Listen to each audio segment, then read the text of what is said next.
Hi, everybody. This is Jason. This is Pete. And this is the Lost Legion podcast. And what are we doing today, Pete? We are talking and showing, I guess, a game that we played. We played a game. So we're going to talk about our game. How fun. People have been talking about battle reports, and this is as good as we could do. So this is our first one. So why don't you explain what the setup is? Yeah, it's just like an after-action report. I think that's kind of fair, right? So we filmed like at the end of each turn, near enough, a quick portrait with our phone summary of what's going on and what we're thinking and all the rest of it. Spoilers, it's shaky camera in a couple places, but hey, it's home video footage. It's what we want. So yeah, if you like this sort of thing, this is entirely new for us. Do let us know. Just let us know what your thoughts are, full stop. It ain't ever going to get more polished than this. I can assure you on that. We are not investing in lighting, proper cameras, studio, none of that. It's going to be little homegrown bits of games that we played, if you're interested. We could possibly get better shaky cam. But yes. The camera could get better. Yeah. But it will not become more tech. Yeah. Do you want to tell the guys about the mission we played? So Pete suggested we try one of the new ones from the new Forges of Saturn book. So we tried Line Advance, and we just caveat, we started off playing the normal Line Advance, and then we kind of didn't understand how it worked. So we actually kind of changed it mid-flow to scoring it a little bit differently. But then as we were playing, we realized what the problem was from the defender side. Because in the mission, you gain like at least 3 points every turn as defender doing nothing. So we were like, why is this? This is a bit stupid and pointless. Yeah. And then we realized why it was like that. So the mission itself is very the line advance mission, isn't it? It's the first one in the book of the Onslaught missions. Yes. And yeah, a short summary of like the different roles. So you have attacker defenders. If you've already read these, then great. But the attacker gains line on all of its units near enough, and replaces Vanguard with line, or the Vanguard score is used as if it was line. And the defender gains Vanguard instead on all of their units. So the defender is killing attacking forces off of key structural parts of the battlefield, and then the defender is scoring points for literally advancing the line into the defender's fortifications and all that sort of stuff. So it's quite thematic. I think we both agreed, didn't we? Like it felt really cool, these advancing objectives, and moving up the board. But yeah, we'll get into it. Because you're chasing them as the attacker, and they're moving up the board, so you're forced to run up the board. Yeah. But I think the problem was you could only score one, and we didn't understand that.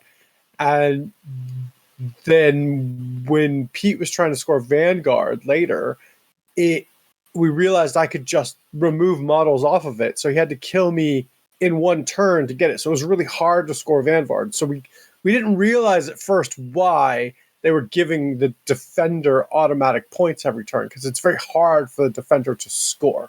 So it's to keep pressure, to keep the attacker needing to beat that automatic score every turn to move forward. It's an interesting mission. There's some intricacies to it, but yeah, I mean, you'll see as we go, we flip to one way and then we flip to the other. So maybe we start and we give them round one, and we can talk from there. Yeah, absolutely. But it was worth us just, positioning that, because the back and forth doesn't make sense if you just watch otherwise. So yeah, let's get into it then. So there we are. Oh, wrong button. All right, here I am with Pete, and he's finally come over to my house, and we are ready to play a game. I'm playing my Space Wolves. Here they are. And Pete is playing his Iron Warriors. The Iron Fourth. I think next time I'll try to move the camera slower. Sorry, guys. Yeah. We'll work on it. As I say, we'll work on our camera skills. You want to go through your list really quick? Yeah, sure, man. We have Warsmith. He's tucked up behind here, looking to repair some Vindicators. Cool. Very heroic. Very, very heroic. Oh, if you do say so yourself. Yeah. We have And she looks dead sexy. Yeah. the Siegebreaker, tucked up with a Despoiler Squad, and a Herald in this Rhino. Cool. 10 Melter Gunners in here. Cool. We have 4 10-man tactical squads, all with shrapnel rounds, because that will be a huge waste of points, of course. We have 2 4-man Rapier squadrons, not with Phosphex though. Okay. Which I should have used literally could have used the shrapnel points on those, but that's fine. Not bitter in the slightest. 3 Vindicators, 2 quad, where are they? Quad Rapier guys, ignore the unpainted crew, and 2 Scorpius. Cool. And the mission is the Onslaught missions, the first one. I will say, Pete had two unpainted guys that I had a couple of reps because this is a friendly game between us. So I wanted to try the Vindicator laser destroyers, but I just had the regular Vindicators. It's just a tube of laser out of the demolisher it's a laser. giant tube. Yeah, exactly. Yeah. Jason is the attacker, which means he gets line, and I'm the defender, which means I get Vanguard. We'll see how it goes. You want to hear it go through mine? Yeah, absolutely. We're gonna put you around so there's no cuts. So I have 2 laser rapier destroyers. Ignore that they're regular. They have a big Chungus laser shooter, don't they? So we're testing out. It's a Space Wolf version. It just shoots one big beam. It's a game between friends. 2 rhinos with 2 10-man Grey Slayer squads in, 10-man tack squad here. This is the Glaive, all the way from 1.0. Yeah. I'm excited about him. Here's my Spartan with 10 Tartarus Terminators in it, which are over there. And here are my 5 scouts who are been borrowed from the Salamanders Legion. They've come over to hang out with their Space Wolf pals. Flames on Fenris. They have Flames on. That's the name of their band. Flames on Fenris. They are pretty good.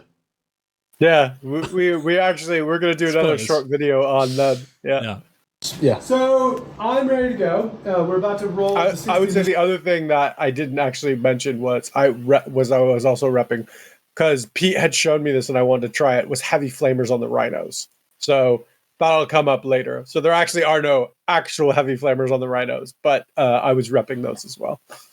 Of dice. You want to do that on camera, Pete? We'll see if that works, and we'll come back. No. Alas. Right. Good luck, sir. Let's do this. Destroy. All right. Cool. So into the next one. All right. Attacker turn 1 with the... So it's a summary of... They're pretty much from here, all summaries at the end of the player turns. So hopefully this is clear enough. Base Wolves. I think the last one was short enough where we just combined turn the 4 last is just like the end turn, yeah. Woo! Interesting turn. Yes. Talk us through it. Shrouding. It's worth just noting it's daylight in the first turn. Yeah. It took us a while to play this. Definitely took us 6 hours to play this game. We did stop a bit. We did make tacos to begin with. We did make tacos. Came through pretty handy. I shot my Vindicator laser destroyer at his Scorpius over here, destroyed one of them. It's just gone. But he's shrouded. Only one laser went through. Yeah. And the thing is so brutal. But over Jason's shamelessly plugging the Lost Legions merch. So let us know how many jumpers you guys want. here. That was Pete gave it to me as a birthday present. Thanks, Pete. You're welcome.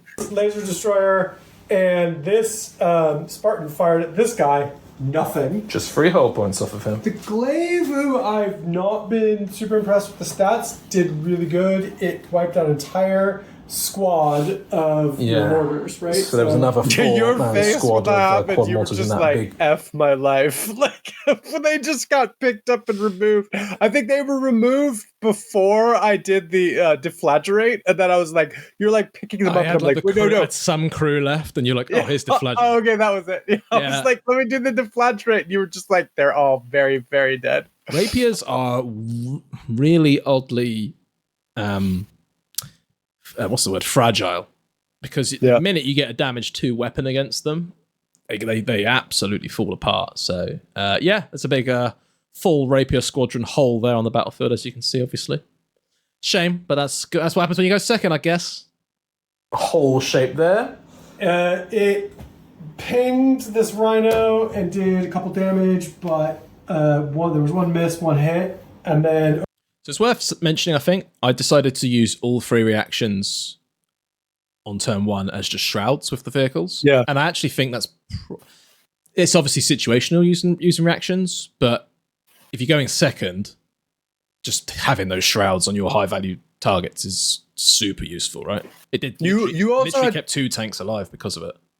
Yeah, you also had 3 reactions. I had 2. Yeah. So I've been messing around with not taking a high commander, and I actually, in the end, like actually having a high commander for that extra, the Praetor for the extra reaction. Yeah. Yeah, me too. Spoilers. It may have cost me the game though. Over here, Oh yeah. this laser bounced off that guy. Oh no! Actually, I think it's what did the damage on him. Yeah. So yeah, the super heavy did amazing. It was actually pretty good. Yeah. Heavy bolter. It also churned a few units off of this squad here with its Havoc launcher. The Havoc launcher and the heavy bolter killed a few people. The scout guys took out the sergeant there. They're really good. I'm really digging these guys for 95 points, or I think I have 95 points off the top of my head. Yeah, the Nemesis bolters, they're really good. Like they're cheap. They're so cheap. Yeah. I think I just agreed with myself in the video at the same time. It's good. Yeah, like the precision breaching shots. Like, as you just said, you took out a sergeant, dead straight away. Cool. Yeah. And if you can squeeze them in, I'm really digging them. They put a status out there with the Nemesis bolters, and I'm liking them better than recons right now. That's about where we are right now. I've scored all of the things. So all of the objectives have advanced. These are the Space Wolf banners, which are pretty cool. So they've all advanced up 12 inches, as you can probably see. Like there's one here. I'm just going to say one thing. The caveat to this, Pete, is that I think we'd already... Oh, no, I think this is when we didn't understand the mission. What ends up happening is, in the real mission, the one that you score doesn't advance, and you only get to score 1. So at this point, I think we were a little confused on how the mission worked. So I think in turn 2... So go ahead. Yeah, you're quite right. I was going to say you'll see in a minute that Jason's score is quite high. That's not how this mission works. You as Jane's saying, you can score 1 of the 4, and then the one you score stays in its position, and the ones you haven't scored advance up 12 inches up the board. Yeah. Yeah, I think at this point we didn't understand how the mission worked. Then we changed it, and then we realized why the mission was the way it was, and we went back to the way it was. So by turn 3, we have the correct score, and we know what's happened, and one of the flags hasn't advanced. So, as a side note, we've been playing playing Warhammer for decades. If we can't glance at a mission a few times over and get it 90% right, it's written terribly, isn't it? I'm just gonna say, it's written. We went back and forth on it. Yeah, we went back and forth on how the mission was written. It's a fun mission. It is really fun. Really confusingly written. Yeah. And there's no way to decide who. This is a bit of a segue, but there's no way to decide who the attacker or defender is there, or which one goes first. It says seize initiative is in the game, but there's no specific roll-off rules or anything. So I guess you just play the regular mission setup rules. I assume so, but it's just odd that there's no. Normally in a mission, it says who goes first, or how to decide who goes first. Anyway, I'm rambling, but yeah. We just ended up rolling for everything, so yeah. Yeah, because because that's it, because it gives you the terrain setup rules. So as the defender, I think you get to place the first piece of terrain, or the other way around. Basically, the attacker or defender gets to place the first one, and then the attacker or defender gets to remove one piece after they're all set up. But at this point, you haven't assigned who gets which edge, which side the attacker's edges, which side the defender's edges. But it's really badly written. This is an interesting point, though, too, because the way it's written is kind of how fantasy is written, where you set up the terrain. But Pete and I were talking about this. 99% of the time, this is not how Heresy is played. Yeah. Heresy sets up the terrain to begin with. If you go to an event, a lot of times you come over to a mate's house. You could do it maybe if you meet your mate at the game store or something. But look at me saying mate like I'm British. You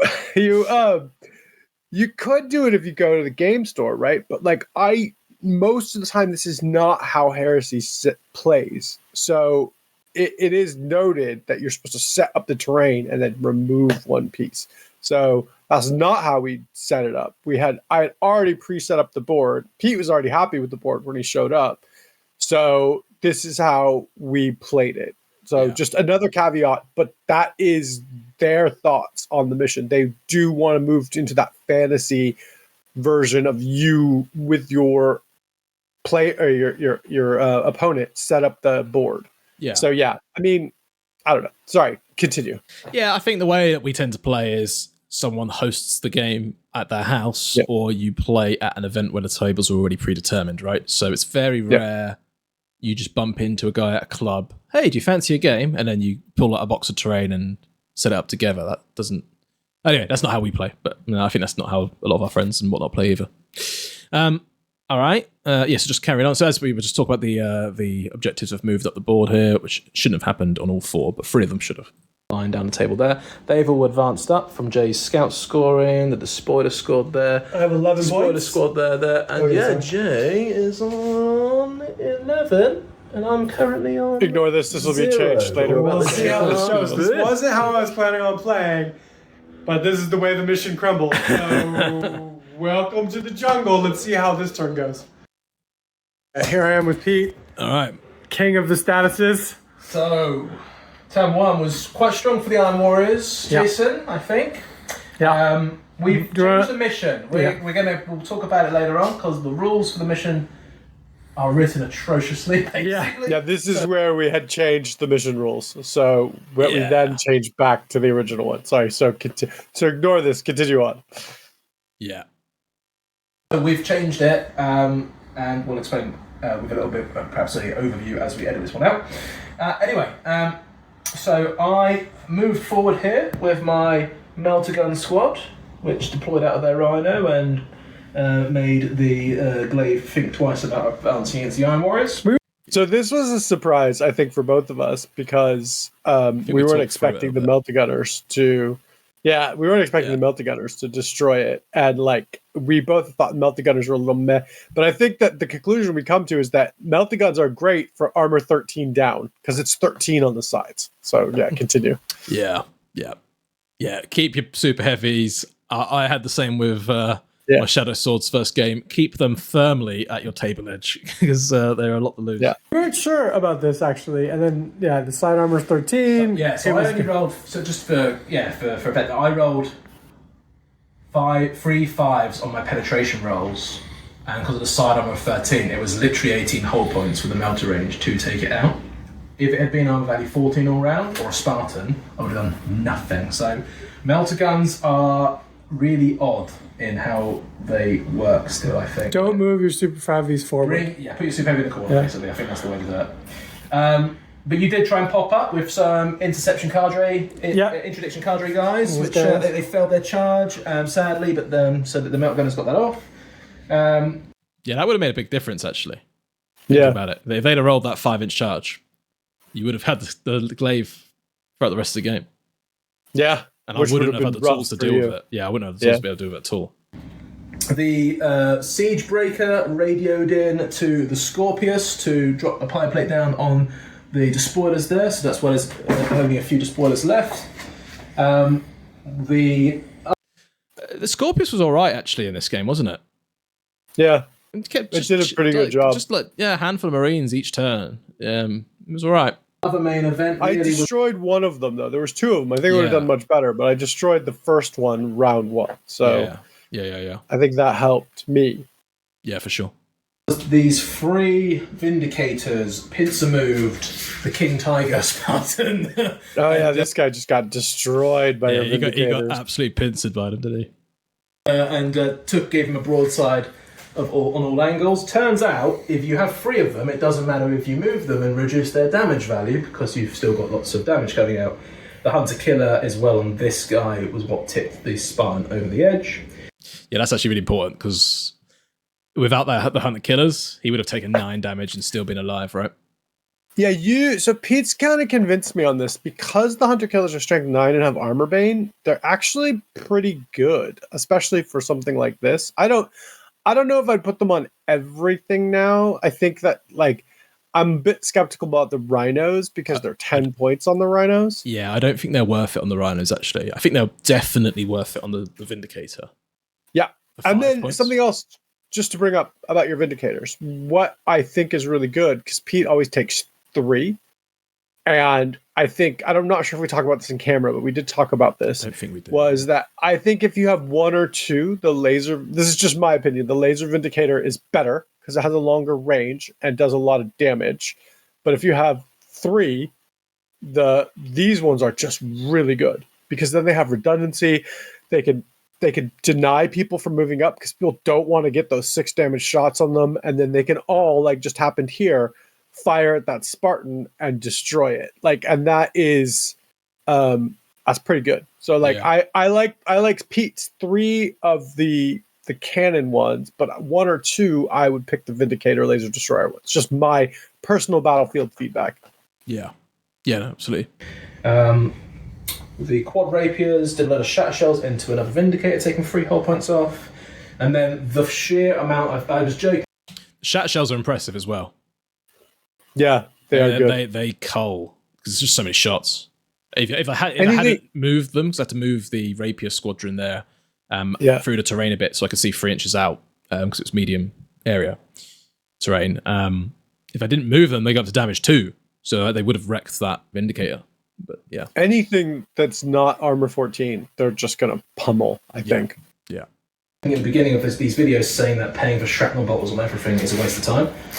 I'm not too sure, because it's actually status. Two pinning effects on 2 units here. Almost every unit I have is status. Yeah, and then you've got 2 suppressed units as well from the quad rapiers doing a bit. So yeah, the line looked good. However, the scoring, Jason, the most important part. I didn't score an awful lot. So I've got Giant Killer for 1, and I've got First Strike for 2. So I get 3 points. That's where I'm at the moment, right? But yeah, with the way we were doing the mission, we'll see now how I can score. So we're now at the beginning of Jason's turn, so we've now advanced this line up. In our previous video, we already advanced them. We'll explain that, or we probably already have explained that now. So ignore me what I'm saying here. But anyway, sorry. So pause it for a second. Up. So yeah, we had just moved them at the wrong time, I think. So we needed to move them at the end of the turn. We moved them at the end of my turn. So but now we had moved them at the correct point. No, well, actually, we go back and change it again. So you do move them at the end of your scoring phase as the attacker, which is what we did correctly. But we were playing it wrong because we weren't using because you don't move the advanced. Yeah, the one that you score that doesn't advance. Yeah, that's so you only score 1, right? Yeah, exactly. Yeah. So we were like, he scored. So basically, the conundrum was, I'm getting Vanguard for killing units off of objectives. Jason scores all 4 objectives, which is what we thought was happening because we misread it.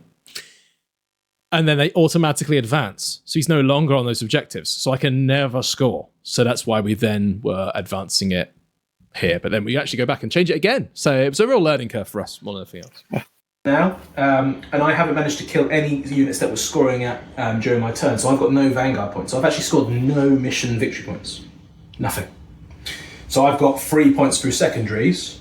I think I have the numbers and the firepower compared to Jay, but Jay does have an 8-point lead, so it's going to get interesting from a scoring perspective. How many bodies can he throw at the Iron We'll see. It's gonna be me at the end running around with one guy so you don't table me. Yeah, we'll see. But yeah, it's turn 2, so. Yeah. Hey guys, so. All right. Now we're into Jason's turn 3, I think. And end of your turn 2. My turn. Yeah. Turnaround, not 100%, but we had the Terminators run over here. They failed their charge, which was a bummer for me, but good for Pete. And they're not quite on that objective either. No, they're not quite on the objective. They couldn't really make it anywhere. These guys came up here, attacked his tac squad, drove them off. The heroes right there. Objective. Oh, those guys. They are the worst. These guys totally changed. This little squad changes the course of the game, in my opinion.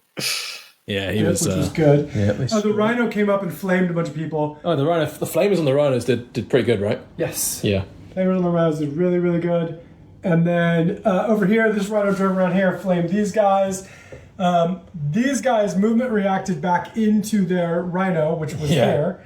And I said, cool, moved the 2 squads up here, turned around my Laser Vindicator Destroyer, think of that as a laser. And blew up the Rhino, and then these guys ran in, beat the hell out of his Melta squad, and then they rolled a 4 to stay. He needed a 4 to stay in the fight. held Stand and it. fight. So the metal gunners hold the line. They were and they're absolute holding. heroes. Yeah, hold the line, stop her. Jay's, it's hard to make out in the camera there, but my metal gunners, the guys closest towards the bottom of the screen, and they are holding the despoiler squad and tactical squad back by needing a leadership of 4 to stay and fight, and they are holding that objective there on the bottom of the screen, the Space Wolf banner tokens. So it was pretty heroic. That was the most heroic thing the Iron Warriors did, I think, was the metal gunners holding the line.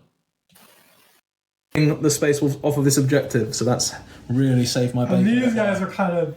Yeah, so they're dead. There's two characters there. free. Yeah, you got the Herald, the Oh, yeah. Siegebreaker, and the Warsmith coming So in. these guys are a bad straits. I should secure that objective for future. This one here. The hero squad over here is just scoring and scoring and scoring. Exactly.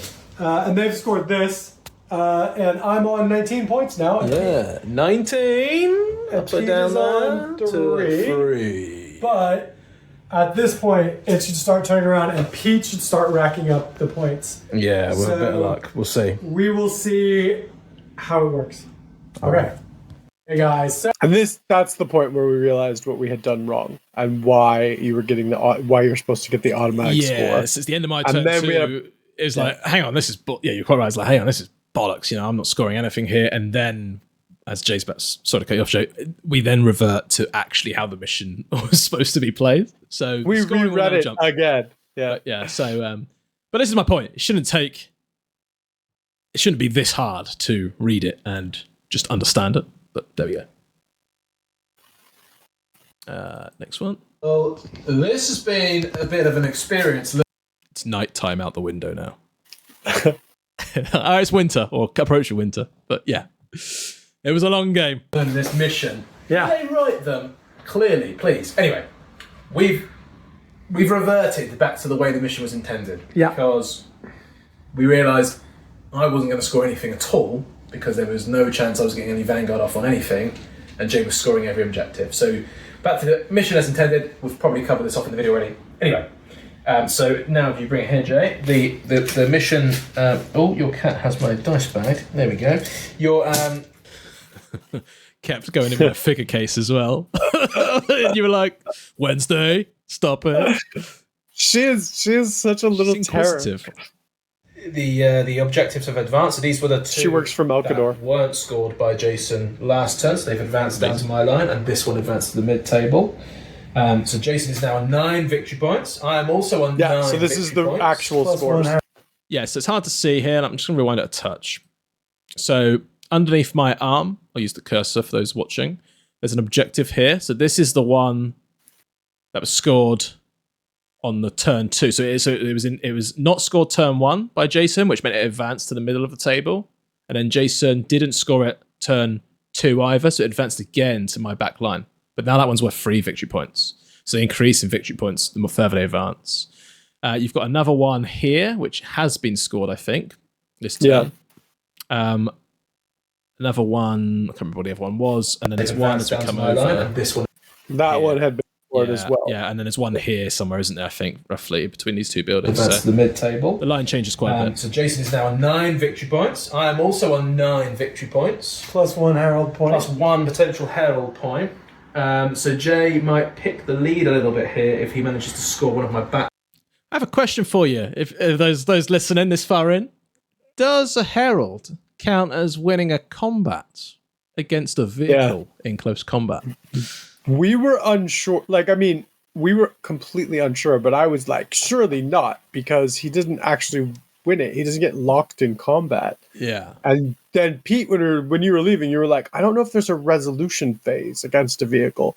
So we will. It didn't end up mattering in the end, but we were like a little confused about this. Yeah. Yeah. On ones, it really depends exactly what's going to happen. This was the exciting moment for Yeah, me. they did their charge reaction, their once per game reaction when they get to assault in my shooting phase. And Do you want to talk a little bit about that? For those that don't know, Yeah, 'cause that was quite good, wasn't it? So they get to do a setup move and charge into combat if they get shot, and they get a 5-up feel no pain. So Pete shot me, and because he was trying to stop those Terminators, and they ended up charging up and just destroying that Vindicator, and just basically moving up the board a little bit more. And it was but the 5 feel no pain, which lasts for the turn, is what really saved them, the shooting turn. Yeah. From the other Vindicators and stuff. Well, I Because think, instant death is gone now, so they get to roll their feel no pain against it. yeah, it was really good. And I think the we'll see towards the end of the game, but the fact that they were able to move an extra 8-9 inches up the board at that point actually made a huge difference to the end of the game when you think about it. So the fact that you used that reaction when you did was I'm sure entirely on purpose. Oh. And then the best was that the next 2 movement reactions I used probably made Pete want to throw himself off the balcony. Yeah. So my office phone's calling through. Just give me 1 second. Let me quit that off. There we go. Right. A pivotal part of the game right here. Yeah, exactly. They blew up my little Vindicator. I had like the 3 remnant, 3 like half strength tactical squads, just gunning down and volley firing in against some despoilers, which was pretty fun. That was really fun. It was like, yeah, literally like a 5-man tac squad, a 3-man tac squad, and a 6 or 7-man tac squad. Giving you both barrels, moving forward, pistols in with volley fire and charging in, and just trying to get rid of this Grey Slayer squad. Just couldn't get rid of it. There was 10 of them against like I don't know. One of your squads wasn't ish. Yeah, it was like 3 squads about 20 guys is roughly what it was. They held the line annoyingly. And one of my squads actually they won, didn't they? Oh wait, pause a second. And 2 of them I don't think had sergeants because the scout squad had sniped out the sergeants. Yes. Which meant they kept losing because they kept rolling low, like because they had a lower leadership. Leadership and running away. And like a couple times it really mattered. So like those scouts actually really helped. And Jay's Grey Slayers are on an objective here. So if I kill them, I will get the Vanguard, which I desperately need to pick me ahead of. Because this is the point. So the mission is you get the defender gets 1 victory point for every objective that the attacker hasn't scored. And the attacker can only ever score 1 out of the 4 objectives per turn. So every turn, the defender is guaranteed 3 objectives. The attacker, meanwhile, gets the victory point for each objective of 1, 2, or 3, depending on how far up it's moved on the board, plus their line value. So as long as the attacker can score a mid board objective or a defender's deployment zone objective, he will nip it on points ahead of the 3 points the defender scores every turn. So the defender needs to get a Vanguard off. And that's basically the trade-off, isn't it? It's like you have to score Vanguard at least once to have a foot in the game. That's kind of how it ended up working. But carrying on. My squad held, but one of my squads ran away. We've got over here, these despoilers were here fighting the Tactical Marines. They've now been pushed back by the Herald and the Siege Breakers unit, so they're driving them back to their deployment zone. And we're going into Jason's turn 3, so it's going to get a bit more interesting. We'll see how it goes. All right, bye, guys. So we do one last wrap-up video of the whole thing, I think, here. So yeah, because I think it went pretty rapid at this point. So we've just, in interest of quickness, have done the last 2 turns together. Why don't you explain to them where we've gone? I went first. Actually, hold on. I'll just jump this. I ran up here and scored this objective. I reacted twice against this poor Vindicator who was trying to get position on. So because of Jay's Legion reaction in turn 2, it allowed him to score that objective turns 3 and turns 4. Yeah, which you would have you wouldn't have been able to score it turn 3. You would have only scored it turn 4. And then I kept using this little piece of terrain in the corner there to make his Vindicator, because his Vindicator, because of the center line, would line up on the Terminator squad, and then they just movement reacted behind the terrain, and kept walking out of the way. And Pete was like, ah. But I had to, because of the terrain piece, I had to get close within 12 of them to be able to see them at all. Yeah. So it was and that was the only thing that mattered at this point in the game, was trying to kill those Terminators off that objective, because the Terminators are Vanguard free, and Vanguard becomes line in this mission. So they were line free on a 3-point objective. So it's like, I need to try and cull these Terminators or status affect them to stop them scoring or something. If you killed them, if you'd scored Vanguard on them, you would have won. Oh, hey, I put pinning, suppressed, and stunned on them all in one turn, and they got no Nuncio Vox, and I was like, oh, I can get this here. I can stop them from scoring potentially. But no, you rolled. You did have a chaplain with them, to be fair, but you did roll really well on all your cool checks and whatnot. Yeah, the medium terrain meant I couldn't get a position in an eye. That's a better view, so you can see the problem that the Vindicator's got here. It's having to drive into this terrain to try and see the Terminator. So I shot on him so well. This bit of terrain is coming really handy for you. It was really good. The movement react was kind of really key. Got out of the way twice. This one came up and started shooting me. As you can see, I've remained on the objective. Still with 2 status checks to take, but they don't matter right now. No, it's quite cool. The Terminators have nabbed you 12 victory points at the last 2 turns of the game. So that's made a huge difference. And they're tough. They feel really tough. Yeah. I finally won the combat on this objective against 2 Grey Slayers. Oh, so I ended up throwing the melter gunners in there. I just threw. I ended up about 4 or 5 squads thrown into the jaws of the Grey Slayers to there was tackle them out. 2 of them left for like 2 combat turns, and like Pete could not, and they kept winning, and the people kept running away. It was hilarious. Well, it's like you had a couple power. So I'd like kill a guy from all of my bludgeoning bolter butts across your head. You'd have like 1 power axe kill or 2 power axe kills. I outnumber you, so I'm like, yes, a draw. And then you're like, oh yeah, I got my Vexilla. I'm like, god damn it. So I win by 1. And then like 1 or 2 of my tactical squads run away, but then 1 would always stay, and it was just it was quite thematic. I think they won like 3 rounds and tied once, and then they were finally dead. Like they were absolute heroes. Yeah. The one guy, so with Tat Marines forever today. He's actually a conversion from the old Alpha Legionnaire, so I called him the Kraken. And this dude held out for like 3 turns, fighting by himself with his Bannerman. The Siegebreaker climbed upon the wreck of Jason's glaive and is just been using his Cognis Sigma game for this Scorpius, just radio. It was pretty cool. Just him stood on the wreck, just radioing in shells left, right, and center. One moment we didn't actually capture on camera, I think, is that Pete, his Warsmith, went in the middle of the street by himself. Yeah. And I looked over and I was like, there's a straight line from my Vindicator laser destroyer to his Warsmith. And I was just like, God. And actually that point ended up mattering later. Yeah. So I just gunned him down. 2 points. So remember that. He was worth 2 points. Oh, there we go. So it totally mattered. Strikes, which is pretty cool. But it's been a pretty fun, tight game in the end, right? Yep. So the scores have ended up becoming 23 for Jason to 21 for the Iron Warriors, if that is looking good on the camera. So super tight. We went back and forth on the mission a lot. I think we've probably already explained it by now as we talk through this video. It's really hard knowing how much to talk about something as you're videoing it when you know you're going to be talking about it later on. It's really awkward, so apologies if we've gone over a few things a couple too many times over. A big chat about what we did and why we did it, not on the video. But yeah, it was super fun. Thanks for the game, Pete. Yeah, no worries. And this one's been all over the show because we haven't actually understood what's going on in the missions. The next one will be, hopefully, doing it a lot tighter. Yep. Bye. All right. And that sums that up. So yeah, the Space Wolves took victory. They did manage to advance the line, They won by 2 points because of a wandering Warsmith.